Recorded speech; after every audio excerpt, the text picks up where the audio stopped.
Hello again. So it is Saturday morning, Saturday lunchtime.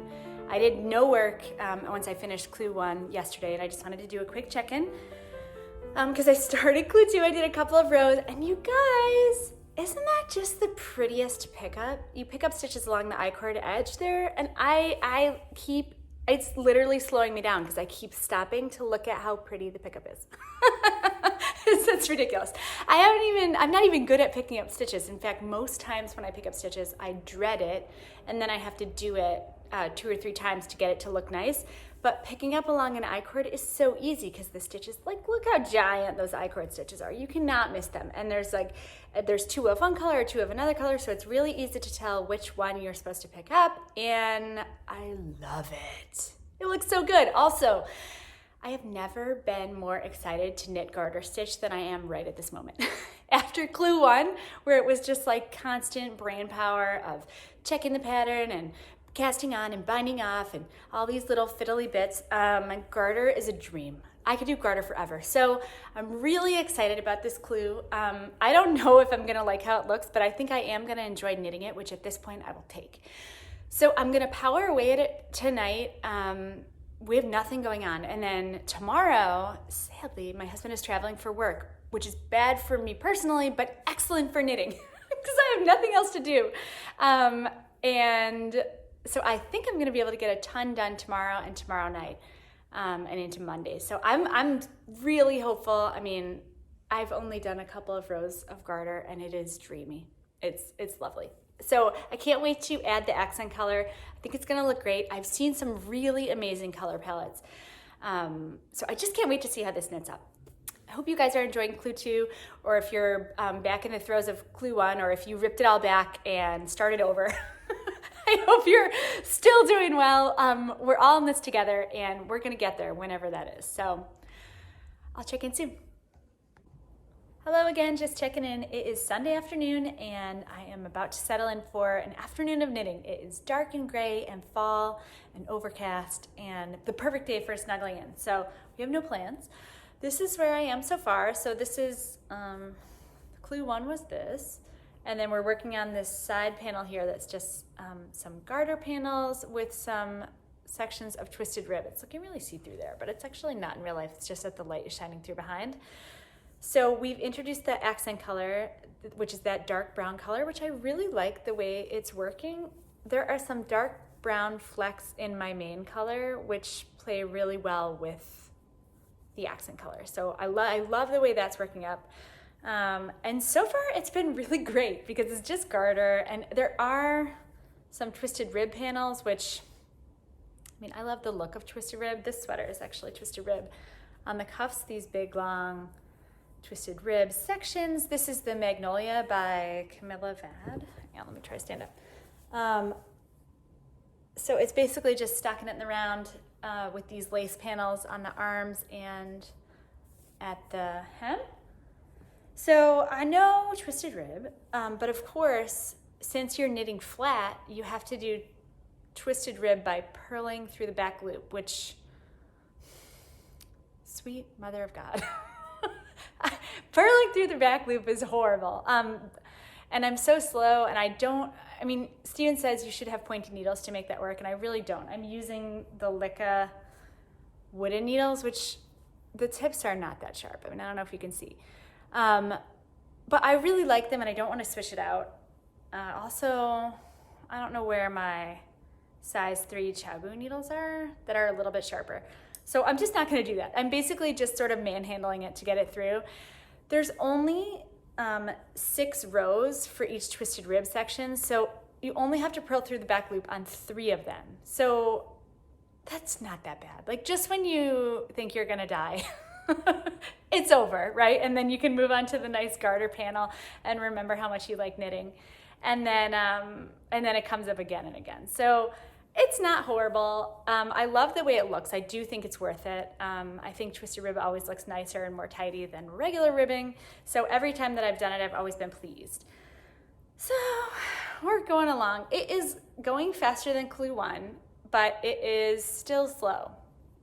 I have a lot of knitting left to do. I know I will finish this section 2 tonight. I would love to get most of the way done with section 3 as well. You basically do an identical section on the other side.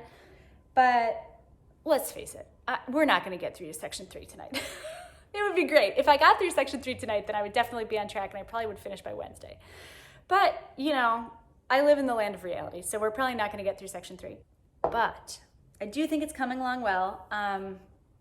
There have been a few minor calamities, but nothing too major. So the first one being that I got to, what the heck was it? I got to the end of the first twisted rib section. I don't know why I'm showing you the wrong side, but the first row of the main color, instead of doing like a twisted rib, like knit 1, purl 1 through the back loop, knit 1, purl 1 through the back loop, you just do garter, but still with 1 row of twisted ribs. You do knit 1 through the back loop, knit 1, knit 1 through the back loop, knit 1. But of course, I didn't really read my pattern that closely, and I was like, got it, back loop. That basically means we're doing 1 by 1 ribbing just like before. So I did knit 1. Basically, I was doing knits and purls when I was supposed to be doing knit stitches and knit through the back loop. So I realized it all the way at the end of the row, and I was like, oh, I could tink back 79 stitches. I mean, that's not horrible. But like I said, I refused to go back. But I didn't want to leave it. So I thought I would just fix it every time I got to a stitch that needed to be switched from a purl to a knit. Because like, that wouldn't be too tedious, only it was horrible. It was a terrible idea. And I should have just tinked back, because fixing it that way basically took twice as long, which is why my, the famous saying in our house is the lazy man does twice the work. And this was a perfect example of the lazy man doing twice the work, because if I would have just tinked back, I could have just gone back and then knit that row as you were supposed to, and it would have taken half the time. But alas, I did it the long way, but it's fixed now. And then I got to the end of one of these rows for the garter panels, and I was 1 stitch short. And I was like, that's so weird. Because I mean, you're basically doing short rows every 5 stitches, and I counted my short rows and they were all in the right spot, and you're supposed to start from a certain number of stitches from the end, and that was all correct. All my numbers were correct, except I was missing a stitch. So I'm like, shoot, I must have dropped one. And I'm like looking, stretching my knitting, trying to get whatever stitch that's loose to pop out, but nothing came. So I'm like, I don't know, maybe it just disappeared. It probably just disappeared. You know what, don't worry about it. So I just kind of ignored it, and then later on, I saw that one of my I-cord stitches on the end was slowly unraveling down the end. It's the worst, because I don't even know how to fix edge stitches. I mean, if they're coming down, like, it's all over. Game over. I'm just gonna have to start the whole thing over again. So I kind of panicked, and I just caught I think it had just started to unravel, because there were like 2 little loops that were just coming apart, and it didn't seem like it had come from anywhere else. So I just grabbed them with a stitch marker, and so far I just tied a piece of yarn in there and knotted it. Super high tech. Like, I just caught those 2 little I-cord stitches in there, and I just tied a knot just so that they wouldn't run down. The I-cord itself looks good still. Like, if you look at the edge, it still looks like a normal I-cord. It's not like coming apart and now everything's caught. But I don't really know what to do about that. I might just, of course, I picked the shortest possible piece of yarn. Why did I not? I can't even weave those ends in. So I don't know. I'm gonna have to MacGyver that later on. I'm gonna have to like get a longer piece of yarn and tie it up for real and then weave in those ends. But that was like a serious disaster that almost happened. But it didn't happen, so I think we're okay. And we're back on track, and I'm just knitting away. It actually is quite enjoyable to just knit garter for a while.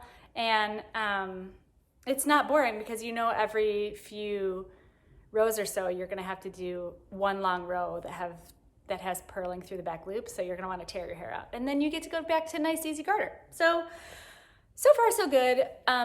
I do feel like I'm a little bit behind, but I'm not stressing about it. I'm just going as quick as I can, and I'm just gonna power through as much as I can today, and we'll see where we are at the end of the day. I did watch Martin's Vlogtober from today, which he's a little bit further than me because he is a speed demon. And he unfortunately pointed out that when you get to the other mirror side, you make your garter by purling, which I guess I watched Steven's video, but I don't remember that part. I must have just not been paying attention. So Martin was freaking out because his tension for pearls is a lot looser than his tension for knits, and so is mine. I knit a cardigan last summer where it was rolling out all over the place because my pearls are really loose. So I don't like that. A lot of people in Ravelry, I guess, are doing some sort of fix where you scoot your stitches down and then you can just knit your garter with knit stitches, but then you have to reverse the short rows. And I'm gonna be honest, I can barely follow a Stephen West pattern exactly as written. I don't think I'm the person that should be making on the fly modifications, because like, I'm gonna screw it up. So I think I'm just gonna go down a needle size, or maybe 2. I mean, I'm already on a 3, so if I go down 2 needle sizes, I'm knitting the shell on a 1, which is a nightmare. But I could do a 2 without being too upset about it. So I'm definitely gonna go down a needle size and just try to be conscious about keeping my pearls tight. And hopefully it won't be too far out as far as gauge, because Lord knows I'm not gauge swatching anymore. So I'm gonna keep that in mind, and we'll just sort of keep tabs on that and see how we're doing. To be honest, if one side of my shawl has a longer wing than the other side, I don't think I'm gonna be too worked up by that. I think that actually is a better situation than trying to reverse the pattern myself, because I'm just not that good. So I hope you guys are doing well, and I hope that you are having a cozy weekend wherever you are. And I'll check in later tonight and we'll see how far I got. Hi guys, it's Karen. It's Monday morning. I just got the kids off to school and I'm just about to settle in with my twists and turns. I keep wanting to call it shallography. Okay, so there was a little bit of a knitting calamity last night. I was going to stay up late and work on my MKAL into the wee hours of the evening, just like I did last Sunday. But then around 11 o'clock, one of my kiddos was up sick, and she was actually up sick for a good portion of the night. She is fine. She's sleepy right now. That's actually why I'm being pretty quiet. So I got one kid home from school today, but the upshot of it is I did no knitting last night. So here's where I am. It's not very exciting. This is still the first wing, so section 2. There are 5 of these pink triangular panels, and I've done 4. I'm just about to start the 4th brown stripe, and then I have one more panel in the pink, and then I can move on to the other side. So I have a lot to do. I'm a little bit behind, but you know, sometimes life gets in the way, and well, you know, we're gonna get there. So I hope you guys had a good weekend. I'm just gonna get to it and see how much knitting I can get done this morning before life takes over, and I'll check in with you a little bit later today. All right, just a quick pop on to say it is Monday afternoon and I finished section 2. So I have a long way to go. I have the whole other mirror side of section 3 and then 2 cable sections underneath. So I'm running a little behind, but I really do like how it's turning out. And it is an enjoyable knit. So, you know, it sort of is what it is at this point. I'm gonna do the best I can. I need to leave these stitches live on some sort of spare cable or waste yarn, which is yet to be determined.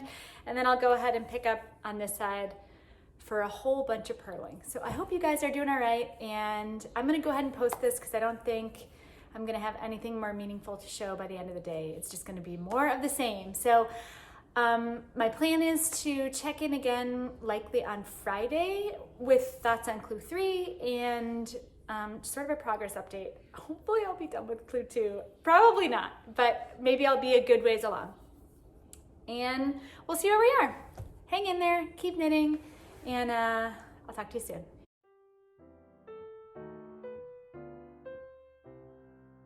Who's a good boy?